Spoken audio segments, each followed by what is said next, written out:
மக்களை காப்போம் தமிழகத்தை மீட்போம் என்ற பெயரில் சுற்றுப்பயணத்தில் ஈடுபட்டுள்ள எதிர்க்கட்சித் தலைவர் எடப்பாடி பழனிசாமி விருத்தாச்சலத்தில் மக்கள் மத்தியில் பேசி வருகிறார். அதனை பார்க்கலாம்.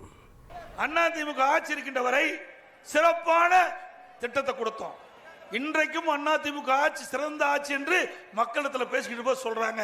தமிழ்நாடு முழுவதும் நான் சுற்றுப்பயணம் நிறைய இடத்துக்கு போயிருக்கிறேன், பல முறை போயிருக்கிறேன். இப்போவும் தொடர்ந்து மக்களை சந்திச்சுட்டு இருக்கிறோம். மக்கள் சொல்வதெல்லாம் அதிமுக ஆட்சி சிறந்த ஆட்சி, திமுக ஆட்சி மோசமான ஆட்சி. இந்த ஆட்சி எப்ப போகும்னு எதிர்பார்த்துக்கிட்டு இருக்கிறோம். அந்த அளவுக்கு மக்கள் படுகிற துன்பம் ஏராளம். திரு ஸ்டாலின் அவர்களே, எங்களுடைய ஆட்சியை பற்றி குறை சொல்வதற்கு உங்களுக்கு எந்த தகுதியும் இல்லை, அருகதையும் இல்லை. இன்னொன்னு சொல்றார், அதிமுக பாரதிய ஜனதா விழுங்கிரும், திமிங்கலம் தான் விழுங்க மனுஷன். அது மாதிரி திரு ஸ்டாலின் பேசுறார், அதிமுகவை பாரதிய ஜனதா விழுங்கிடுமா.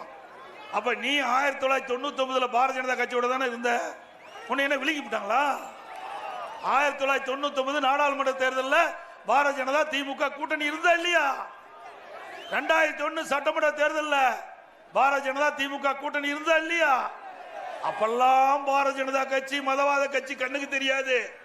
ஆனா இவர்களுக்கு தேர்தல் வந்துட்டா பாரதிய ஜனதா மதவாத கட்சி, நாம கூட்டணி சேர்ந்தா மதவாத கட்சி, திமுக கூட்டணி சேர்ந்தா நல்ல கட்சி. நீ பேசலாமா திரு ஸ்டாலின் அவர்களே? நீங்க பேசலாமா? அங்கிருந்து போனதான் இல்ல, 10 நாள்ல குரங்கு மரத்துக்கு மரம் தாவற மாதிரி பாரதிய ஜனதா கட்சியிலிருந்து காங்கிரஸ் கட்சிக்கு போயிட்டீங்க. நீங்க என்ன கொள்கை வச்சிருக்கிறீங்க? எல்லாமே ஆட்சி அதிகாரத்துக்காக எதை வேணாலும் அடமானம் வைக்கிற ஒரே கட்சி திமுக கட்சி தான். எங்களை பத்தி பேசுவதற்கு அருகதை இல்லை. அண்ணா திமுக பொறுத்த வரைக்கும் எதுக்கும் அஞ்சாத கட்சி. அனைத்து இந்திய அண்ணா திராவிட முன்னேற்ற எதுக்கும் அஞ்சது கிடையாது. நான் ஒரு விவசாயியாக இருந்து வளர்ந்தவன், எதற்கும் பயப்பட்ட சரித்திரம் கிடையாது. மடியிலே பணம் இல்லை, மடியிலே கனம் இல்லை, வழியிலே பயம் இல்லை. ஸ்டாலின் அவர்களே, நீ கூட என் மேல கேஸ் போட்டு பார்த்த.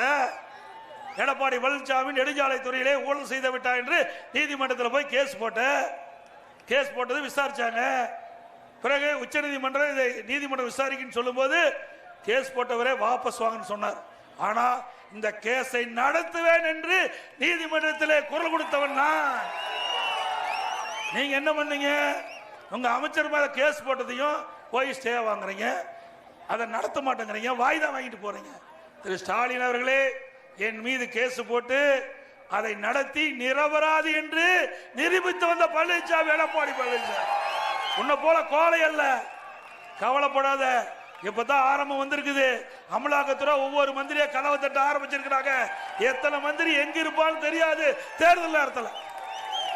இந்த மாவட்ட மந்திரியும் நிறைய ஊழல் பண்ணியிருக்காரு, அவர் எத்தனை நாள் எங்க இருப்பார்னு யாருக்கும் தெரியல. அப்ப தேர்தல் நேரத்தில் உங்களுக்கு பிரச்சனையே இல்லை, தகுந்த பாதுகாப்போடு இருப்பார், இருக்கிற வேண்டிய இடத்துல தகுந்த பாதுகாப்போடு இருப்பார். திரு ஸ்டாலின் அவர்களே, நீங்க அனைத்து இந்திய அண்ணா திராவிட முன்னேற்ற கழகம் ஐடிவிங்க மிரட்டுறீங்க, ஐடிவிங்க நிர்வாகி மீது வழக்கு போடுறீங்க. இதையெல்லாம் நிறுத்தி கொள்ள வேண்டும். மீண்டும் சக்கரம் சுருண்டு கொண்டிருக்கின்றது, கீழே இருக்கிற சக்கரம் மேலே வரும். எண்ணி பார்க்க வேண்டும். நான் 4 வருஷம் 2 மாசம் முதலமைச்சர் இருந்தேன். யார் மீதும் கோவப்படல, யார் மீதும் பொய் வழக்கு போடல. எனக்கு மக்கள் வாய்ப்பு கொடுத்திருக்கிறாங்க, மக்களுக்காக சேவை செய்ய வேண்டும் என்று அதை முழுமையாக பயன்படுத்தி மக்களை பற்றி சிந்தித்தேன். மக்களுக்கான திட்டத்தை கொண்டு வந்து நிறைவேற்றினேன், மக்கள் மீது நன்மதிப்பை பெற்றேன். அப்படி நீங்களும் செய்யுங்க. அதை விட்டுட்டு அவர் மேல கேஸ் போடணும், இவர் மேல கேஸ் போடணும், அதெல்லாம் நடக்காது. எல்லாமே பார்த்துட்டு தான் இந்த நிலைக்கு உயர்ந்திருக்கிறோம். நீங்க ஒப்பாவுடைய அடையாளத்தில் கட்சி தலைவராக இருக்கிறீங்க, முதலமைச்சராக இருக்கிறீங்க. நான் அப்படி இல்லை. இங்கே நின்று கூட்டமா நின்று தலைவருடைய பேச்சு கேட்டு நெருக்கத்தில் நின்று தள்ளாடி மேல வந்திருக்கு ஸ்டாலினே அவர்களே. கிளை செயலாளர், ஒன்றிய பொறுப்பாளர், மாவட்ட பொறுப்பாளர், மாநில பொறுப்பாளர், எம்எல்ஏ, எம்பி, மந்திரி, முதல் மந்திரி, இப்ப உங்களால பொதுச் செயலாளராக வந்திருக்கிறேன். உழைப்பால் வந்திருக்கிறேன், யாருடைய ரெக்கமெண்டேஷனையும் அல்ல. நான் எப்பொழுதுமே என்னைத்தான் நம்புவேன், உழைப்பைத்தான் நம்புவேன்.